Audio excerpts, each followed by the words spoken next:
Hey everybody, welcome to another review from Izzy Cinematic Escape on YouTube. I just finished watching Venom Let There Be Carnage. It is 10:25 p.m. I meant to watch it yesterday and even Friday, but given the fact that, unfortunately, as you all know, my father passed away on September 9th of this year, and Venom Let There Be Carnage was one film that he really wanted to watch. We both loved reading Venom in the Spider-Man comic books. I remember reading the Maximum Carnage storyline, of course, when Venom first showed up within the series, playing that ridiculously impossible Super Nintendo Maximum Carnage.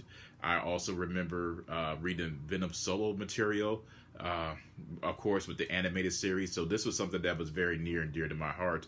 And it just started. I remember when I first showed him the trailer, he became very excited for it. He really wanted to watch it.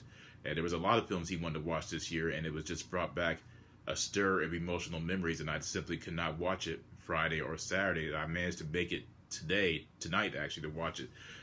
And as promised, I want to go ahead and get back into doing my reviews, because this is something that is perhaps, given what has occurred, it could provide some semblance of healing for me as well as others who might be going through some very difficult times as well. So that is why I'm attempting to get back into the swing of things again. As per usual, anyone who is new to the channel and found it through the YouTube search engine and you enjoy my work, hit the subscribe button below and spread the words to your friends and family. Anyone who isn't new and has been here from the initial inception of this channel, thank you. I hope you all continue to enjoy my work. When Venom was first announced, when it was announced that Sony was going to start developing their own Spider-Man cinematic universe, with Venom being more or less the first introduction to that universe, I have to say, of course, there was a lot of initial hesitation, not only from me, but from other fans who recognized it as Sony behaving in a way that was obviously meant to maintain control of their Spider-Man cinematic rights. And of course, with Venom being part of the Spider-Man universe, a lot of people were like, well, how in the world is Venom going to work as a solo film without Spider-Man being included?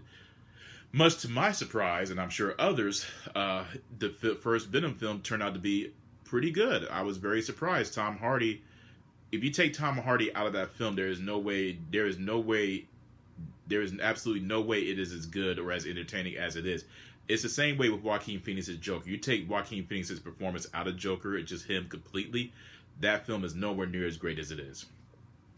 So, in a way, Venom is Tom Hardy's vehicle as a means for him to completely express himself in a cinematic acting way that in actuality shows you how talented he is. So with Venom Let There Be Carnage, I was very, and correct me if I'm wrong, but I could have sworn that before the film was released, when it was in pre-production, it was initially going to be rated R just because of Cleese Cassidy / Carnage being included.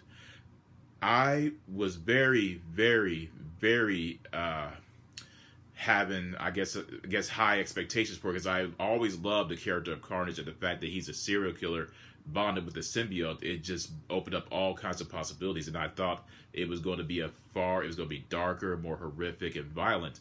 Obviously, given what has occurred for the better part of the year, Sony decided to go in a different direction in order to reach a wider audience, which of course is understandable. They want to be sure that they receive some form of successful compensation that will justify them going forward with these films for their own cinematic universe. So, my review of Let There Be Carnage, Venom Let There Be Carnage. I enjoyed it for what it was. I have read and listened to a lot of reviews, especially certain critics that have review-bombed this film for whatever reason. It's not a perfect film by any means. Neither was the first one. But it is fairly entertaining, very simple, dumb fun, nothing too deep. Just something that you watch for about a good hour, 30 minutes, and then that's it. There are some flaws. There's a lot of flaws within the film that I definitely believe should have been more refined, because there was a lot of potential for it to be better than what it was. Because I've always believed, when it comes to films, when it comes to the sequels in particular, you always want to find a way to make it better than its predecessor. And should the film go on to, say, a trilogy or maybe even a fourth film, you still want to find ways to make it better than its previous predecessor. So, is it better than the first film? I won't say that it's better than the first film because the first film in particular was such an anomaly that it really had no business being as entertaining or as good as it was. And that's me being honest. Tom Hardy as Venom slash Eddie Brock does an amazing job with the motion capture, of course, the voice acting, and he does a great job as Eddie Brock. I mean, the whole comedic buddy cop element that was implemented within this film was absolutely wonderful. Just the dialogue between Eddie Brock and Venom made the film absolutely fun. Once again, take him out of this film, it is nowhere near as entertaining as it is.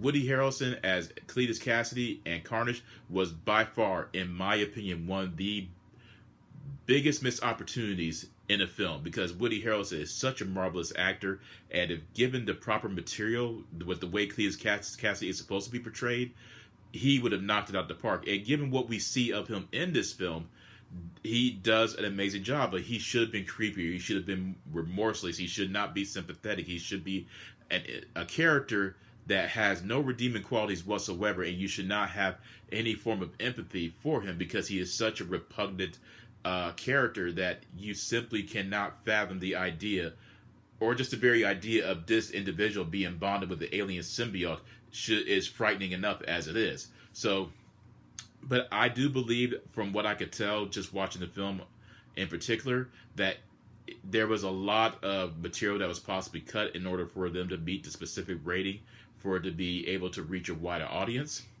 And it's very disappointing because, as I said, Woody Harrelson is such a marvelous actor, and he would have knocked it out the park if they just did a faithful adaptation of Cletus Cassidy and Carnage, just from my opinion.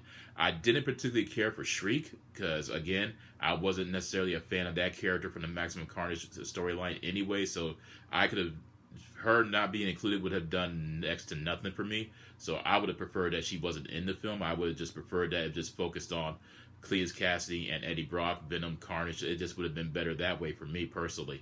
Of course, the designs for Venom and Carnage were completely top notch. I loved how Carnage looked, absolutely comic book accurate, just like literally ripped from the comic books. I thought that was absolutely brilliant. The special effects were very good. The fight sequences between Venom and Carnage was absolutely amazing. But other than that, again, it's not the perfect film. You could tell it was rushed. You could tell there were certain things that were cut out, and it was very predictable and formulaic. As I mentioned, the pacing might have been off. But overall, it's not necessarily, for me, is not a negative review because I did enjoy the film for what it was. It's very entertaining, just simple, dumb fun, a superhero film that you just go in, you turn your brain off for a couple hours, and that's it.